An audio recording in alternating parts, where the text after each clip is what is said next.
Hello, everyone, and welcome to the Heritage and Cultural Society of Africa Foundation, also known as HACSA, 2021 live webinar series under the theme, Bridging the Gap.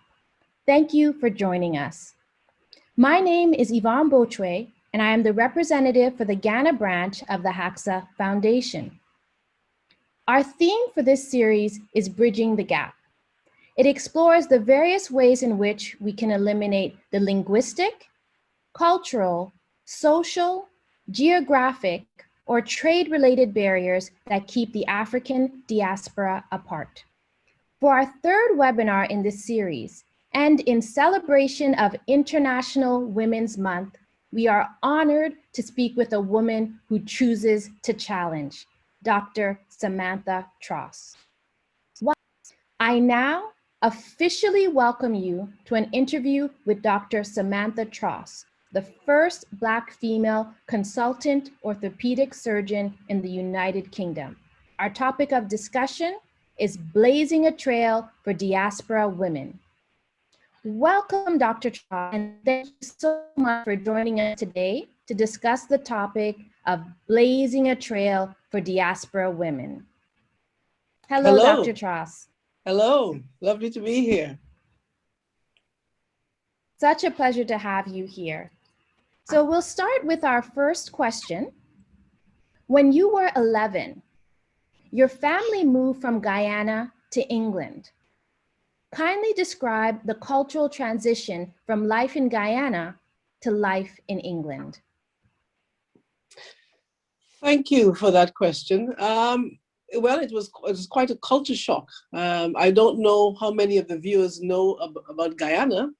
Guyana is a country that's in mainland South America, the northern part of South America, bordered by Venezuela to the west and Suriname to the east. Southeast is bordered by Brazil. And Guyana is a country made up primarily of people of African and Asian origin. In fact, Asians are the majority, probably roughly about 40%. Those of African Caribbean origin, just short of 30%. And then we've got the mix between Black and Indian, Black Portuguese, etc. And the mixed make up roughly with 19%.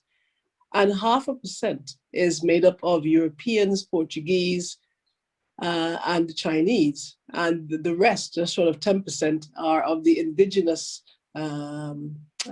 Indians, so the Amerindians, Arawaks, etc. So it's a country where I didn't see many white people growing up. And then I came to England in 1979. And of course, being used to seeing people that looked like me, I was in a totally different environment. The number of Black people in England in the 70s was less than 3%. And I was thrust into boarding school because my parents had gone to Africa. And in the boarding school, my siblings and I, so I had a brother and sister who came along with me. We were one of 2 Black families in the boarding school. So quite a transition there, being teased quite a lot about my accent. But, you know, on the positive side, I learned a lot in boarding school. I learned to be independent. I learned to be motivated, I should say. I learned to get on with people and to fit in because I had to. And I think that my emotional fortitude was developed there. And all of these qualities are what I relied on to get me through my surgical career. So it wasn't all bad. Okay, wonderful. I think that's a great segue to our next question, especially those qualities that helped you develop to be able to, prevail in your surgical career. Our next follow-up question is really, when you began your career in orthopedic surgery, were you aware of the racial and gender dynamics? Well, yes and no. Yes, in the sense that when I went to University College of Middlesex School of Medicine, as you've already mentioned, and it was the first year of the joint school between University College London and the Middlesex School of Medicine. And there were just over 200 students in the year, of which there were 6 Black students. 4 of those students were exchange students from Malawi, and 2 had come through the UK system, myself and a young man. And in the year above me, there was a Black girl, and the year above her, one single Black male. So I knew that there weren't many blacks, but of course, I'm only aware of what's going on in my medical school. I had no idea what was happening regionally or across the rest of the UK. When I was going through my medical school training, I didn't have any lecturers that were black. And it's only until I got into my training program, when I'd already I qualified and I was training to be a surgeon, that I met a black consultant. He was a general surgeon. So I didn't meet any in orthopedics. I was aware that there were few women in orthopedics because I was told that. And I was even questioned whether it's something I really want to go into because, number one, there were very few women, let alone a black woman. So I knew there weren't many women. But again, as I said, I only knew what was happening in my sphere. I didn't know what was happening more widely. Interesting. I think this dovetails nicely into our next question. It is often reported that the old boys club still prevails in many facets of becoming a consultant and in surgery. How have you dealt with this, and what approach are you taking to help move your field beyond the old boys club? Yes, sadly, that old boys club is very much alive and well. Orthopedic surgery, I don't know. Again, I'll say it for the listeners. It's of all the surgical specialties, orthopedic surgery is the one with the fewest number of women, where consultant women currently make up only 6%. When I qualified, we were looking at less than 3%. And look, the way that I've gotten through my career was to keep focused on my ultimate goal, which was to become a consultant in this specialty. And there were times when it was difficult to keep focused on the goal, but that was it. I kept that goal firmly in focus. I had a support network, which I think is crucial. And I was fortunate enough to have 3 mentors. But there were more people than that who supported me in many other ways, and certainly the supporters were more frequent than the detractors. And what else did I do? Well, I over the years have learned to rely more on self-validation rather than looking for it externally, because often the external validation was not there. So that's the key, and that's something that's still in progress. My other way of challenging, I guess, is to try and ensure that there's a pipeline of other women coming behind me and focusing primarily in the African Caribbean community, because there are very few blacks in medical school altogether, but even less from the African Caribbean background. They tend to be more of African background. So I've been doing a lot of mentorship work, working a lot with surgical societies. There are a number of women in surgery societies that have sprung up, and I do a lot of talks and mentoring there. So getting the stream coming through to try and dilute the very sort of male dominance.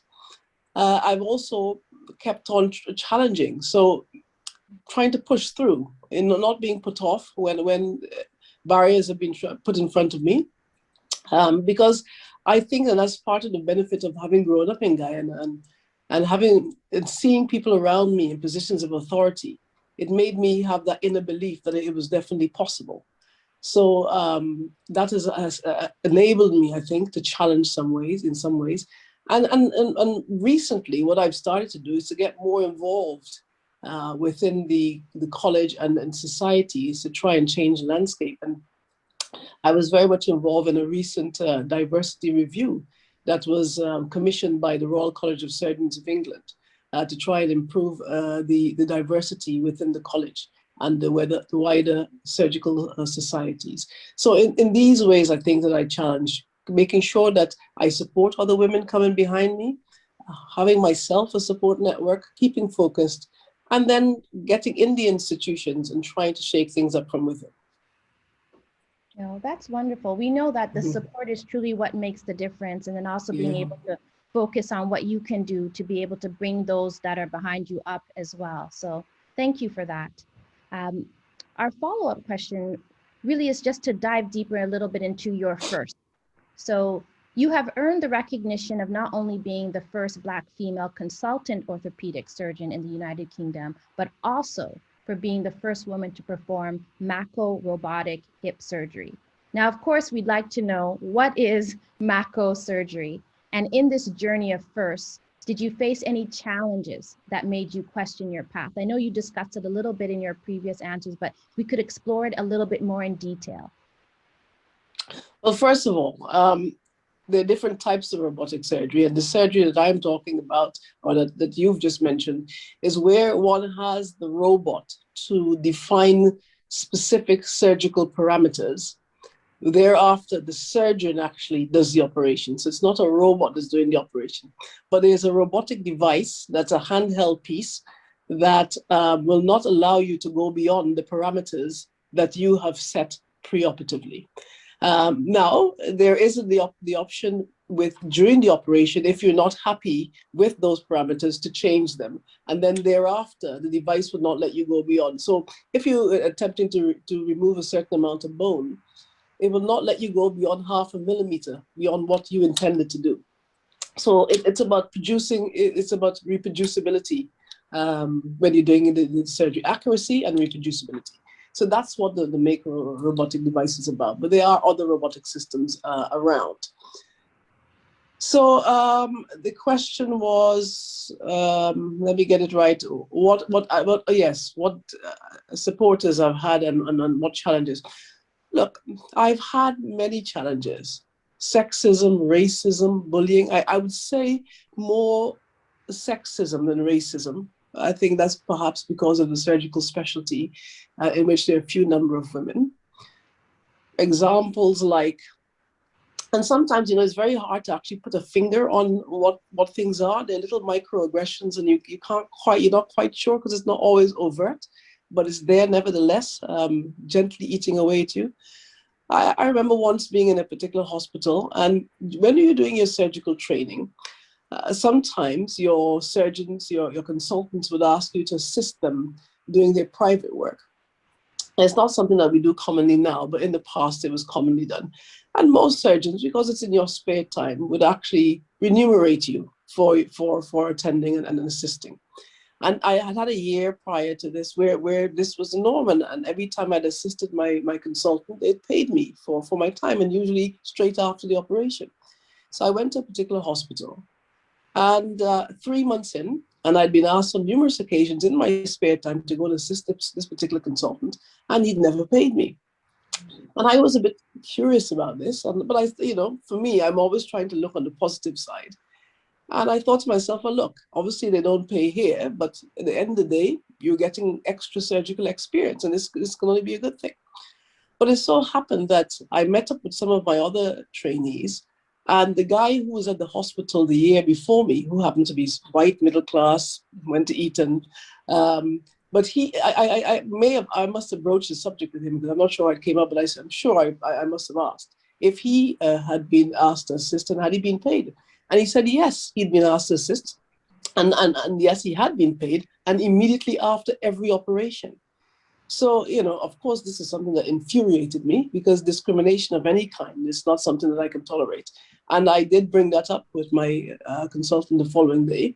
And he was, I think, suitably embarrassed, but and to hide his embarrassment, got very angry with me for even broaching the subject. And for the remaining 3 months of the job, because we normally had 6-month placements with each consultant, set about trying to demoralize me, embarrass me at every opportunity. And I have to say, there were times when I almost walked out, but I had to keep focused on the fact that I wanted to become a consultant and not be deterred. And at the end of the job, he eventually paid me. And I do always question whether, had I broached it, would he have paid me, Another example that I had was working at a particular consultant, this time an Asian consultant. And this was one of my first attachments. So I'd not been in the theater. I wasn't used to that environment. There was no explanation as to what was expected. I got scrubbed to assist the consultant, and I was standing beside him when he said, follow. Someone just says follow to you, and they've not explained what that means. I had no idea, so I just stood there. So he said it again. I didn't do anything. No one else around me was responding. And then finally, he rapped me very hard in my knuckles with a surgical instrument and said, follow, you idiot. And what he wanted me to do was to hold the suture as he was stitching. These sorts of things happened. You'd be sitting in meetings, and a particular consultant on one occasion would be constantly kicking the back of my chair. I mean, they can't. I even on one job was told by a consultant, if you want to have a good reference, you've got to take me to bed. These sorts of things hopefully are not happening today. And I can tell you that I luckily had no time did I ever have to compromise myself. Luckily, with that particular chap, when he made an inappropriate request, I was part of a rotation and I didn't need his reference. So there were challenges like that. But overall, I have to say the experience was immensely positive.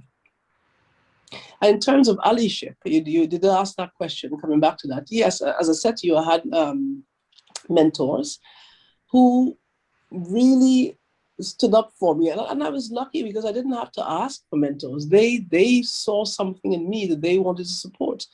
One particular consultant was well respected in the orthopedic community. He was the president for the orthopedic section of the Royal Society of Medicine.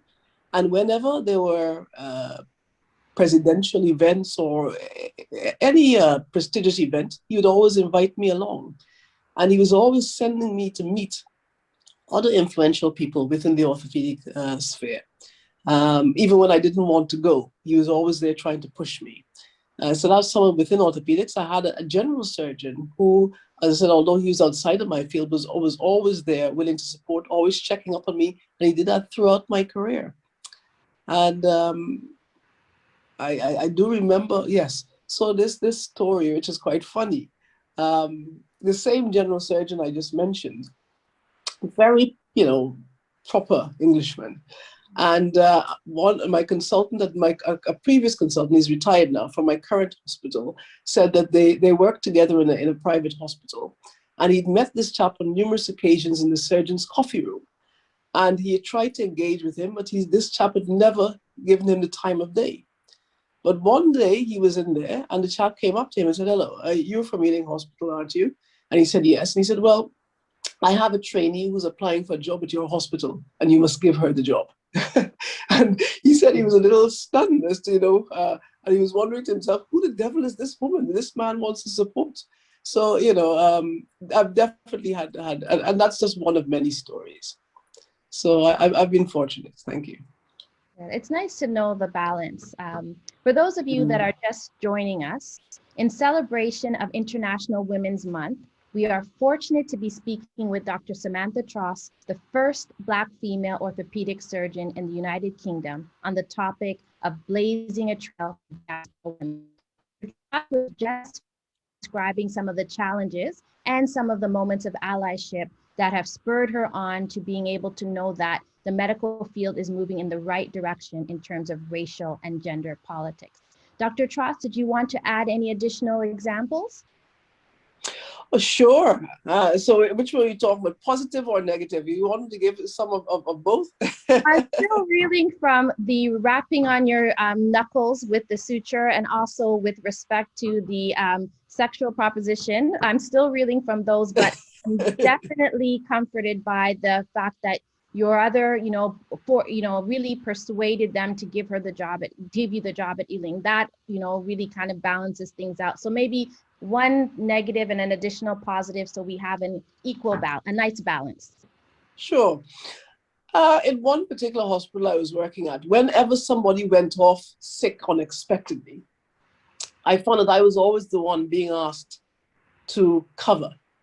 And this happened about 3 times. And then, probably this the third time. It probably happened twice before. And the third time, I said, "Well, look, I don't find you asking any of the other guys." And of course, I was the only woman in the rotation. I said, "Why is it that it's always me that's being asked to do the extra duty?" To which the consultant responded, "Well, you're the only one that doesn't have a family." Now, it's in a hospital in which there were lots of other things going on. So one was never quite sure whether it was sexism, racism, both or neither. But I was a little, affronted by that. And I said to him, "Well, if I'm always on duty, then I'm never going to have a family. So I'm not going to do it." And I put my foot down and I didn't do it. And it's a difficult one, you know, because you have to stand up for yourself, but there are consequences. When I finished that job, that's the same job, it happened to be the same hospital in which I wasn't paid, so you can understand the environment. And they didn't give me a particularly good report at the end of the job. And every year as a trainee, you have to have an assessment by your trainers. And then I had to then defend that report.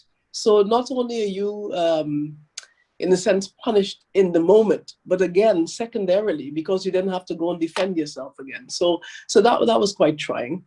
But a positive, well, when I was training, I did a job as an anatomy demonstrator. So when you're studying for the surgical exams, you really have to know the anatomy. And in order to do that, one often teaches anatomy to medical students, and in that way you get a chance to learn. But these jobs are not very well paid. There were only about 4 jobs that had attachments to a private hospital where you worked as a resident officer, and that's where the money came from. And so I fixed myself on one particular job, and I thought I must try and get that because I needed the money. And I went along to visit them, and they said, well, okay, they showed me around and thanked me for expressing interest. And then they said, well, do stay in touch. And I think they perhaps shouldn't have said that to me. When they said you should stay in touch, when I was on the phone to them every couple of weeks, hello, remember me? So I got to know them very well. And when the job was finally advertised and I applied for it, I got a phone call 2 days before the interview telling me, no need to go for the interview. We have decided you are the one that we want. So I never had to interview for that job, and I got one of those very prestigious jobs. So that's a positive. Yeah, that's definitely a positive. Good. I think we're going to move into more positive areas as well. You are often listed as one of the most influential Black Britons. What does that recognition mean to you? It's, of course, it's a wonderful thing to be recognized by your community, and I value and treasure that. But for me, it really comes with a great deal of responsibility, because I feel that it's important for me to conduct myself in such a way, particularly within the medical sphere, such that other Black girls who come after me can have an easier path, and for them to recognize and see that this is something that they can also achieve. So I take the responsibility of that very seriously, and try to give back in many ways as I can with my mentoring, as well as going out to speak at schools, etc. That's definitely, I think, the definition of blazing a trail, so that those who come after you definitely will have an easier time. So thank you for that. We now have our final question in the sort of prepared interview section. And then after this question, we will open it up to the audience so that they can ask you their questions. So our final question is really in terms of the relationship between Black Britons that were born in the United Kingdom and those that immigrated to the United Kingdom. How would you describe that relationship? Do you feel that Black Britons also feel connected to the larger African diaspora? And how do you recommend we help to bridge the gap? Wow, that's a difficult question. I don't know that I can particularly answer on behalf of other Black Britons. What I can say is, for myself, I certainly do feel connected. I wonder if it's in part, my upbringing. So my parents were part of a generation of Caribbean people at that day who really wanted to feel connected with Africa. And myself and all my siblings, we were all given African names. I mean, my African name is Zoisa, which is partly a coastal name. It means sweet thing, which I try to live up to. But we all have African names. My brothers, one has a Nigerian name, one has a Ghanaian name. My sister has a name from Malawi. So we had that connection, and our parents explained to us the importance of wanting to have that connection with Africa. And then part of the reason that I ended up in the UK was that my father got a job with the Commonwealth Secretariat and he was sent to Africa. He worked in Zambia, Tanzania, and Zimbabwe. And of course, although I was here in boarding school, I went to visit him. And so visiting Africa and that cemented that connection that I had. And so that has stayed. Now, when I speak to my Caribbean friends of this generation, my generation, there doesn't seem to be that affiliation that there was in my parents' generation. And I think that's a shame. And through HACSA and on other organizations, perhaps that's something where some work can be done to try and create that link. In terms of Black Britons, I don't know that I can answer that. I would say that the majority of my Black friends are Black Caribbean, but of the Black friends that I have, I don't know that we've actually broached that subject. But I would have thought that, like with me, the influence of the parents is key. And if they're perhaps Black British and their parents of African origin, they're more than likely to have some connection or feel some connection with Africa, perhaps may have visited. Whereas those from the Caribbean background may not have visited, and therefore there wouldn't be such a link. But I don't know. Well, thank you, Dr. Tross. It seems that HACSA definitely have some work to do in the UK, really, to help bridge that gap and establish the relationship between the African diaspora as well as the continent. It seems that maybe not everyone had such well-meaning parents who wanted to make sure that connection with the continent was very strong. So we're excited to, and which actually highlights the importance of HACSA's work and why our work remains important. So thank you for that reminder. Thank you. We're now going to turn to the Q&A. So thank you again, Dr. Tross. It's been a pleasure. Let's see what our audience would like to hear more. So many nuggets of gold that I'm sure there's going to be quite a lot of questions for you. So I'm now going to turn it to our audience. If there are any questions, if anyone could raise their virtual hand, or you can also enter your question in the chat box and I can read it aloud, or you can also just read out your question. Just kindly let me know your preference. So we're opening it up to the floor to our audience members. If they're, oh, great. I see we have a hand raised. Ambassador Swanaker? Hello. Hello. Hello, Ambassador. Thank you so much again for coming for International Women's Day to grace our live webinar. It's a pleasure. And I just want to reassure you, I don't think it'll be so much of an uphill battle getting that connection and you know, the networking with HACSA, because I was very, very pleased when we had Ghana Day recently in Guyana to see the wonderful costumes that everyone had, you know, I mean, everyone really embraced it.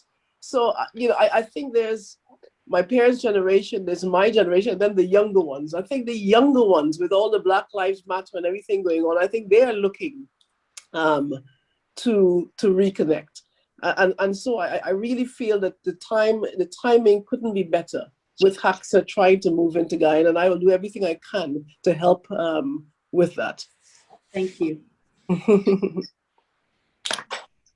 Thank you, Ambassador Swanaker. Thank you, Dr. Tross. We have two questions from the audience. Our first question is from Grace Clerk. Grace, if you could kindly unmute your microphone and ask your question, and then our second question will be from Rumbi. Hi, Dr. Tross. Nice Hello, to see Grace. you.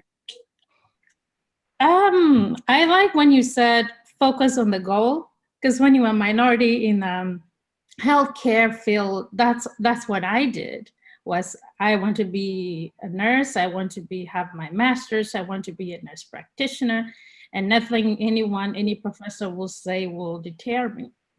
But then during the Trump presidency, I started really understanding the microaggression. You know, it's like the walking wounded. You just carry on, press on, move on.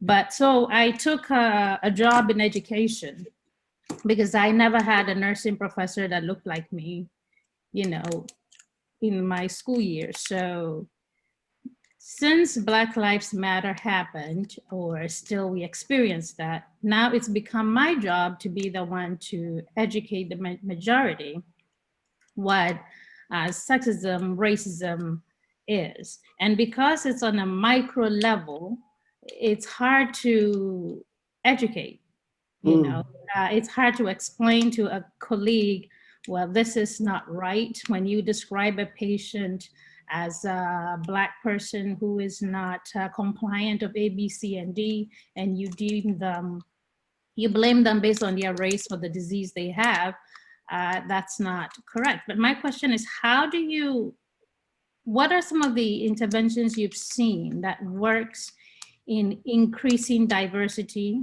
in healthcare and the profession and the education, you know, the lecturers? And also, how do you deal with, I call it the burden of being, it's an honor to teach people, but it's also like reliving your own wounds over and over again. It gets tiring, you know? It's like, no, I am not your teacher, but I have to be your teacher so it doesn't happen again. You know. I know look, I mean, it isn't easy. As I said, because if you are the one being disadvantaged and yet you're always the one who has to build the bridge in order to yes, I get that, it's tiring, but what option have we got? You know, you want to make things, you want to have the things change, you have to, but one has to conserve one's energy. So you can't fight every battle. You know, I mean, for me, there were things which I'm fighting now that I didn't fight then, because the energy had to be conserved to get to the goal, which was to become the consultant. Now I'm in that position, I can take on other battles. So I think you do have to choose your battle, because you don't want to get battle fatigue. You have to try and find some kind of common ground, I think, to get the buy-in. People have to see how it's going to affect them to make the change. So if you can find some way of doing that. And then I think this hard facts, one has to collect data and use the data to support what's going on, because people don't want to just hear, oh, X and Y happened. But if you can show evidence, then you've got to, it's easier to make change that way. Thank you. Yeah. Thank you, Dr. Tross. Thank you. Great. Our next question is from Rumbi. Thank you so much, Dr. Tross. This was a truly inspiring, discussion and just sharing your experience. I am actually just in my second year now of practice in surgery, focused on bariatric surgery in Port Jefferson, New York. Wow. And I just, I could relate to a lot of what you're saying. It's obviously not anywhere close to, sort of the severity of your experiences. But my question for you is, how have you balanced being true to who you are with being in a very male-dominated specialty like orthopedics? I constantly find the pressure to maybe tone down how feminine you are, tone down the African aspects of my cultural background, certain things that are not, a part of sort of how I grew up, whether it's being sort of loud and boastful, and balancing that, especially in, an operative setting where people associate certain characteristics with strength and leadership. But really, a lot of that is based in bias and how people have perceived women and how people have perceived minorities, especially. Yeah, well, first of all, congratulations to you. Delighted to have another female in surgery. Look, I think I have stayed true to myself. How have I done that? I don't know. I mean, just trying to be somebody else is incredibly tiring. And the job itself is already stressful. So I guess I forged through being myself. I've not really changed. I know a lot of other friends may have changed. They've come here, they sound more English than, but I've kept my accent. I've always been very proud. I'm proud to say I'm a Guyanese woman. I'm a woman from the Caribbean. And I don't try to lose my femininity. I do see a lot of that in the young female surgeons coming through. They're very masculine, they're very loud, they're very aggressive. And I think it's a shame, But I don't judge anyone because everyone has to do what they have to do to fit in, you know? Well, how you do whatever you need to. I didn't feel the need to do that. I worked incredibly hard, and I was grateful that I was recognized. But I always felt I had to do more, though. I always felt I had to work harder than everybody else. But I did the extra because I knew what I wanted to achieve in the end. But everyone's got to make that own decision as to how much of themselves they're willing to compromise. I mean, obviously there are times when you have to try, you have to fit in, you know, but don't see it in a way as losing yourself as so much as trying to get to your goal. When you get there, you can be whoever you want to be, but you got to get there. You know, so I mean, there's no doubt there may have been times. I mean, I'm not that I've consciously tried to fit in, but I'm sure I must have adjusted. But I grew up with I have an older brother, and when I was young and growing up, I spent most of my time with my brother and his friends. I'm very comfortable around men, and to be honest, being around men is not always a bad thing. You know, I've had other female colleagues, not surgeons, physicians, come to me crying in my office because their other female colleagues have been horrible to them. And women can be sometimes difficult to work with. So let's get away with the fact that, you know, if it was all women, it would be easier. Not necessarily so. That's true. You know, I don't. I mean, I try to stay true to myself. I stood up for myself. There were times when that made it a bit more difficult, but it was, for me, I had to do that. I couldn't carry on not standing up for myself and for the principles that I believed in. And I did that, and I'm just grateful that I got where I got to. Well, thank you. But keep up the fight. Thank you, Dr. Tross. Thank you, Rumbi. Our next question is from Christine, and then followed by a question from Martha Smith. Hello, Christine, kindly unmute your microphone. Yes, thank you so much. Hello, Dr. Tross. I'm so happy to hear you, and you are very inspiring for us and for a Black woman that have your personality and your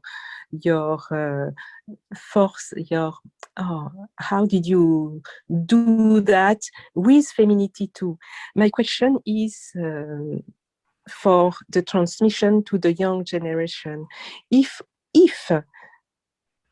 now you have a proposition to transmit your work in Africa, in a university or in a hospital, you will take it? If I had the opportunity to work in Africa? Yeah, most certainly. To transmit I what see you myself. are, because it's important to do for the continent. Yes, I mean, I have a strong affinity to Africa. I certainly, and all the times I visited, I felt at home. So when Ambassador said that the cultures were so different, it's, you know, I challenged that, frankly. When I was there, I actually felt at home. I saw so many people that looked like my people. You know, it was clear to me, obviously I've come from West Africa, so I felt very much at home. For the moment, the most pressing thing for me is to spend some time in the Caribbean because of my elderly parents. And I want to, for whatever time that's remaining, have some time with them. But I do definitely in my future see myself doing some work with Africa at some point. And I would love that. It's important to transmit what you are, what you do at the new generation of Africa. And I've been there before. I have to say that I have been to Nigeria to teach basic surgical skills. Wow. So I've done that already, and I had a wonderful reception, loved it, and will be back. Thank you so much for what you are. Thank you. Thank you. Wonderful. Thank you, Christine. Thank you, Dr. Tross. And we now have our final question from Martha. Martha, if you could kindly unmute your microphone. And I just wanted to take this opportunity to say a big thank you to the ambassador, to HACSA, and to Dr. Tross, because my daughter just arrived from the East Coast last night. That's why we are still in bed. She got in very, very late. And she just graduated from podiatry, and she's specializing in foot and ankle surgery. Wonderful. And yes, and she's starting her residency in June. And she's just been through so many traumatic experiences. You know, I think some of the kids are so sheltered that going out there and being out there on their own, they haven't experienced a lot of some of these microaggressions and racial tensions and stuff like that. And so I quickly went downstairs, dragged her upstairs, come and listen to this webinar. I think you'd get something out of it. And everything you were saying was like, oh, yeah, I've been through that. Yes, I've experienced that. And, back and forth. And I just wanted to say a big thank you because it just came at the right time because March 15th was Match Day and she didn't get what she wanted. And she had all the what was it? She knew that she was going to get certain residencies that she thought she was going to get into, and she didn't get it, and she felt so traumatized. And I'm like, this is not the end of the world. You got something, and that's even better. And when one door closes, another door opens. So I am just so thankful for this webinar today because it was traumatic for her, and I mean, it was good that she came home and she's gotten the love and the support she knows she has, and this is just beautiful. So I just wanted to say thank you for that. My pleasure, my pleasure. And I would, what I would say to your daughter that, the sexism, the racism, everything else, the biggest challenge I would say that I had to date is overcoming self-doubt. And these things no doubt have played into that. But that was the biggest battle. And once you overcome that, confidence comes from not always being right. It's from not fearing being wrong. Not fearing being wrong, not fearing being judged. Once you can free yourself from that, it's immensely liberating and it's powerful. So focus on yourself, keep focused on what you want to do, and go out there and achieve it. Because the fact that you've gotten this far, this especially for your daughter, means that you've got all that it takes to take you all the way to wherever it is you want to go. Awesome, thank you. Yeah. Thank you, Dr. Tross. Thank you, Martha, as well. And thank you to everyone for your questions. Ambassador Swaniker, Grace, Rumba, Christine. And I think that's such a wonderful note to finish on. Confidence comes from not fearing being wrong. I think that's a wonderful. Much, Dr. Tross, for your time and It's for been sharing a pleasure. Your inspirational journey. I think we've all learned so much, and we are truly grateful for all that you have gone through to be able to blaze a trail for everyone who's coming behind you. Thank you so much. Thank you for having me. Thank you. It was truly a pleasure.